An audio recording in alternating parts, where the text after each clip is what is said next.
आज हम पढ़ेंगे वाटिका पुस्तिका में पाठ नंबर 19 को, जिसका नाम है किन्नौर देश की ओर। तो आइए पढ़ेंगे। सबसे पहले हम इसकी वर्ड मीनिंग को पढ़ेंगे, इनकी शब्द और अर्थ को देखेंगे। तो किन्नौर देश क्या है? हिमाचल प्रदेश का एक रमणीक भाग है जो तिब्बत की सीमा पर बसा है। कहाँ बसा है? तिब्बत की सीमा पर। हिमाचल प्रदेश क्या है? हिमाचल प्रदेश भारत का एक राज्य है, ठीक है, जिसकी राजधानी क्या है? शिमला है। जहां पर आजकल क्या आ रखा है? बहुत ज्यादा तबाही आ रखी है। थमकना, चलते चलते रुक जाना। अभ्यस्त, जिसने अभ्यास किया हो, कुशल हो। खानाबदोश, जिनका कोई घर ठौर ठिकाना ना हो। निर्- निर्- निर्द्वंद, बिना युद्ध के, यानी बिना द्वंद के, बिना लड़ाई झगड़े के। अगला है सत्कार, यानी आदर सम्मान। अब अत्युक्ति, बड़ा चढ़ाकर कहना। भार्या, पत्नी। गत, यानी दशा। महा महात्या महात्म्यमय, तो महानता होती है। चश्मा, यानी कि झरना होता है। ठीक है, अगला पढ़ेंगे। अब इसके क्वेश्चन आंसर कर लेंगे। बोध प्रश्न उत्तर लिखिए। इसकी रीडिंग आप अपनी वाटिका पुस्तिका के पाठ नंबर 19 से इसको पढ़ लीजिएगा पहले, फिर आप प्रश्न उत्तर दीजिएगा। तो कहा है, लेखक ने यात्रा में यातायात के किस साधन का उपयोग किया है और क्यों? उत्तर करेंगे। लेखक ने यात्रा में यातायात के लिए घोड़े का उपयोग किया है, क्योंकि पहाड़ों के ऊबड़ खाबड़ रास्तों पर अन्य किसी यातायात के साधन से नहीं जाया जा सकता। हाँ, नेक्स्ट है खा, थोड़ी दूर चलते ही क्या घटना घटी और इससे लेखक के किस गुण का पता चलता है? इसका उत्तर लिखेंगे। थोड़ी दूर चलने पर लेखक को महसूस हुआ कि घोड़े की पीठ कटी हुई है, इसीलिए घोड़ा सही से नहीं चल पा रहा था। इससे लेखक के दयालु होने के गुण का पता चलता है। नेक्स्ट है फर्स्ट का गा, सराहन के डाक बंगले पर पहुंचते समय लेखक की दशा का वर्णन कीजिए। तो इसका उत्तर है, सहारन के डाक बंगले पर पहुंचते पहुंचते लेखक थक कर चूर हो चुके थे। उनसे अब और नहीं चला जा रहा था। घा है, देवदारों के घने वन में चलते समय लेखक के मन में क्या क्या विचार आ रहे थे? तो उत्तर है इसका, लेखक देवदार के घने वन की सुंदरता देखकर बहुत प्रफुल्लित थे। उन्हें अपनी यात्रा का सबसे सुंदर भाग यही लगा। इंगिया है, लेखक ने किन्नौर प्रदेश की स्त्रियों के पहनावे की क्या विशेषताएं बताई हैं? तो इसका उत्तर है, किन्नौर प्रदेश की स्त्रियां उड़ साड़ी पहने थी। उड़ साड़ी पहने थी। इस पहनावे में सिर को छोड़कर सारा शरीर ढक जाता है। किन्नौर प्रदेश की स्त्रियां पुरुषों की भांति टोपी लगाती हैं।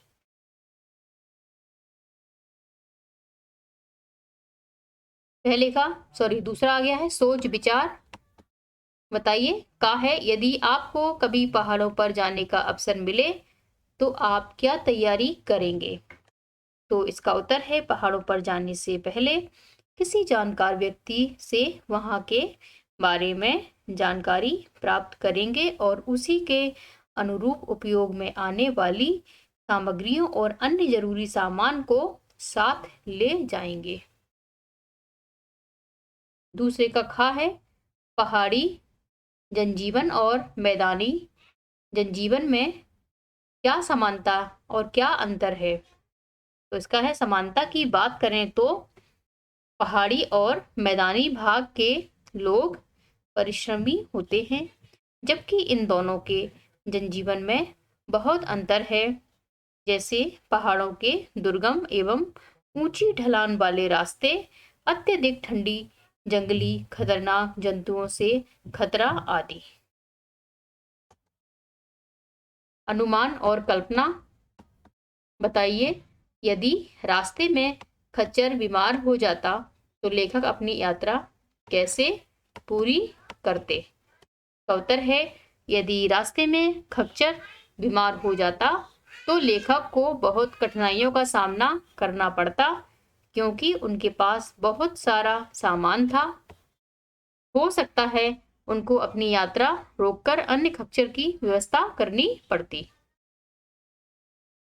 हाँ है, लेखक को देवदार के सघन वन में चलने में बड़ा आनंद आ रहा था। क्यों? तो लेखक देवदार के सघन वन की हरियाली और सुंदरता देखकर बहुत आनंदित थे, क्योंकि पूरी यात्रा के दौरान ऐसा सुंदर स्थान उन्हें कहीं नहीं मिला था।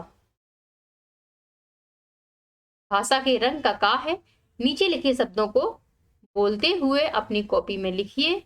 तो अगर आप एक स्टूडेंट हैं या फिर आप एक टीचर हैं तो इन बच्चों को कॉपी में लिखने को कहें और उनसे इन शब्दों को बुलवाएं।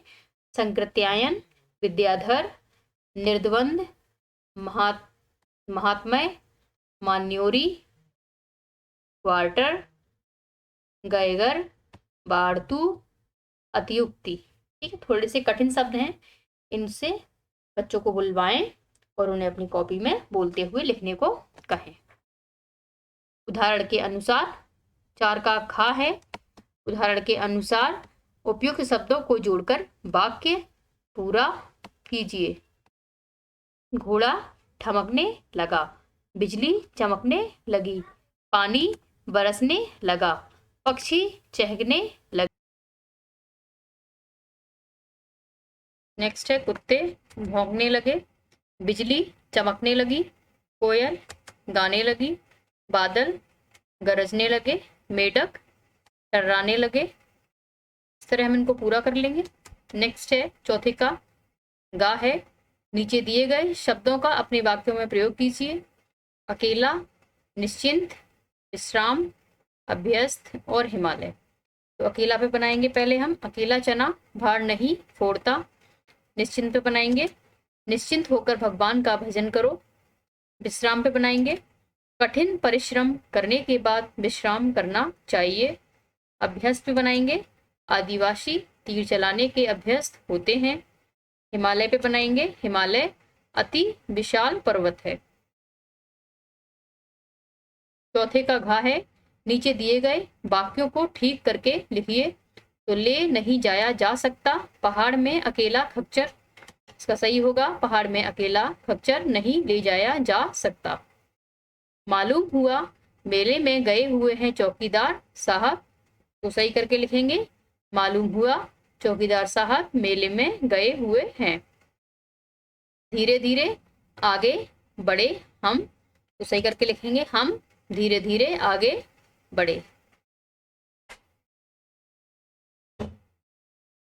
पढ़िए और समझिए और करिए। ऊंची और नीची, तो ऊंची डैश नीची हो गया। आगे और पीछे, तो आगे डैश पीछे हो जाएगा। अंदर और बाहर, तो अंदर डैश बाहर हो जाएगा। रात और दिन, तो दिन डैश सॉरी रात डैश दिन हो गया। आस और पास है, तो आस डैश पास हो जाएगा। राजा और रानी, तो राजा डैश रानी हो जाएगा। इस तरह हम इनको पूरा कर लेंगे। नेक्स्ट है, तुम्हारी कलम से अपनी किसी यात्रा के विषय में लिखिए। कहाँ गए थे, क्या क्या तैयारियां की थी, किस साधन के से गए थे, रास्ते में क्या क्या देखा, उस स्थान की खास खास बातें। तो आप अपना कोई भी एक्सपीरियंस लिख सकते हैं, जैसे आप जहाँ भी गए हो, हिमाचल गए हो, या आपने जाने से पहले क्या क्या तैयारियां की थी, क्या क्या खरीदा था, क्या क्या लेकर गए थे, किससे गए थे, ट्रेन से गए थे, बस से गए थे, कार से गए थे, वो भी लिखना है आपको। रास्ते में आपने क्या क्या देखा, जैसे कि पहाड़ देखे, पर्वत देखे, बहुत सारे मंदिर देखे, वो सब आपको यहाँ पे लिखना है। उस स्थान की क्या खास खास बातें हैं, तो वो भी आपको लिखनी है। तो आप जहाँ कहीं भी गए हो घूमने, उसके बारे में आप लिख सकते हैं। नेक्स्ट है, लेखक ने जिन जिन स्थानों की यात्राएं की वह कहाँ कहाँ स्थित हैं, उन्हें मानचित्र में ढूंढिए।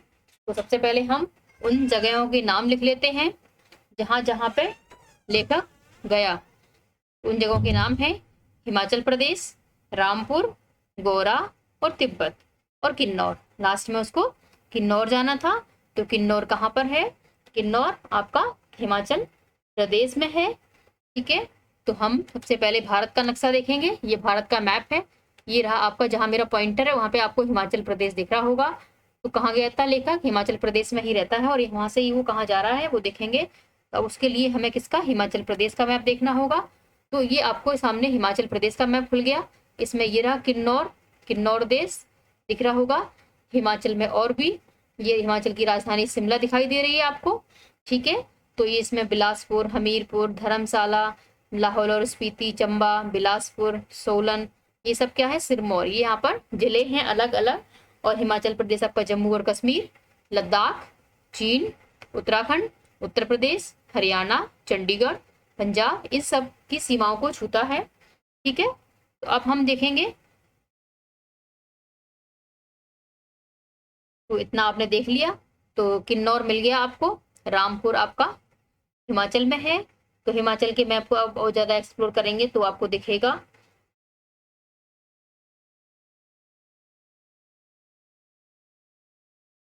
अब हम देखेंगे यहाँ पर, ये हमने गूगल मैप खोल लिया है, इसमें ये देखिए जहाँ मेरा पॉइंटर है वहां पर रामपुर आपको दिख रहा है, ये हिमाचल प्रदेश में है, ठीक है। अब हम इसमें अगर सर्च करेंगे, अगर हम इसमें सर्च करते हैं किन्नौर, तो किन्नौर आ जाएगा, किन्नौर हिमाचल प्रदेश आ गया। इस तरह अगर इसको सर्च करेंगे तो आप देखेंगे मैप में आपको किन्नौर दिख जाएगा, ठीक है। किन्नौर खुल गया है। तो थोड़ा छोटा कर लेते हैं मैप को। आपको ये भी सीखना है कि आप मैप में कैसे देखेंगे। तो आपको, ये आपका उत्तराखंड है, चंडीगढ़ है, और ये जो रेड कलर से आ रहा है आपका, यही आपका किन्नौर है, ठीक है। यहाँ की फोटो आप देख पा रहे होंगे किन्नौर प्रदेश की, ठीक है। हिमाचल प्रदेश तो आपने देख ही लिया। हिमाचल प्रदेश को एक बार अलग से दिखा देते हैं। तो अगर आप सिर्फ हिमाचल प्रदेश डाल देंगे तो हिमाचल प्रदेश ये दिखा देगा। जितना आपका एरिया रेड कलर से आ रहा है ये आपका हिमाचल प्रदेश है, ठीक है। इसमें कांगड़ा, धर्मशाला, मनाली, शिमला ये आ रहे हैं। अब आपको देखना है क्या, और क्या थे उसमें, तिब्बत। अब हम देखेंगे तिब्बत, TIBBAT, तिब्बत डाल देंगे आप। तिब्बत जो चाइना के पास है, क्योंकि ये आपका चाइना का बॉर्डर अभी इस तरीके से आ गया, ठीक है। यहाँ पे अब ये नेपाल, भूटान, बांग्लादेश, पाकिस्तान, अफगानिस्तान, और ये जहां पर ये हमारा ब्लू एरो दिख रहा है ये हमारा तिब्बत है, जो चाइना के अंडर को शो करता है, ठीक है, ठीक है। तो ये हमने मैप को पढ़ लिया, मैप के द्वारा हमने देख लिया।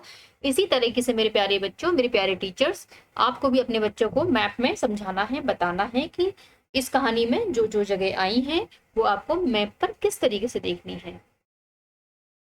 तो इस तरीके से हमने देख लिया किन्नौर देश के जगहों को, हिमाचल को, शिमला को, और तिब्बत को, किन्नौर को, और रामपुर को भी, ठीक है। तो अब हम आगे बढ़ेंगे। अब है आपके आसपास कुछ लोग ऐसे होते हैं, कुछ लोग ऐसे होते हैं होंगे जिन्होंने कभी पहाड़ी यात्राएं की होंगी। उनके अनुभवों को सुनिए और अपनी कक्षा में साझा कीजिए, ठीक है। तो आपको क्या करना है, आपके चाचा, आपके ताऊ, आपके बुआ, आपके फूफा, आपके कोई भी रिलेटिव, आपके कजिन, आपके नेबर्स, जो भी आपके पड़ोसी हैं, उनसे आप इस बारे में बात कर सकते हैं और उनसे सुन सकते हैं कि उन्होंने किसी पहाड़ी यात्रा करी है। अगर मैं अपना एक्सपीरियंस बताऊं तो हाँ, अभी मैं रिसेंटली शिमला गई थी, उससे पहले नैनीताल गई थी। तो बट वहाँ का एनवायरनमेंट और यहाँ के एनवायरनमेंट में बहुत डिफरेंस है, क्योंकि वहाँ पर ठंडक होती है, वहाँ पर पहाड़ियाँ हैं, और वहाँ पर बरसात ज़्यादा होती है, वहाँ पे रास्ते ऊबड़ खाबड़ हैं, और जबकि हम लोग मैदानी इलाकों में रहते हैं। तो आपको, अगर आप जाएंगे तो इस अनुभव को खुद ही महसूस करेंगे। इसके उत्तर लिखेंगे, छात्र स्वयं अपने अनुभवों को सुने और लिखें। तो आप अपने किसी भी करीबी से उसका अनुभव जानकर लिख सकते हैं। अगर आप खुद भी गए हैं तो आप खुद भी लिख सकते हैं। 7वां प्रश्न है, मेरे 2 प्रश्न। पाठ के आधार पर 2 सवाल बनाइए। तो पहला सवाल है, रामपुर से लेखक ने कब प्रस्थान किया। रामपुर से कहाँ गया था, किन्नौर गया था, ठीक है। तो रामपुर से नाचार कितनी दूरी पर है वो आपको बताना है। दूसरा प्रश्न हो गया, अब है, इस पाठ से मैंने सीखा, मैं करूंगी, मैं करूंगा। तो मैंने सीखा, जब भी हम यात्रा पर जाएं उसको अपनी डायरी में जरूर लिखें, जैसा कि लेखक ने किया। मैं करूंगी, मैं करूंगा, तो जब मैं बड़ा हो जाऊंगा तब यात्रा पर जरूर जाऊंगा या जाऊंगी, ठीक है।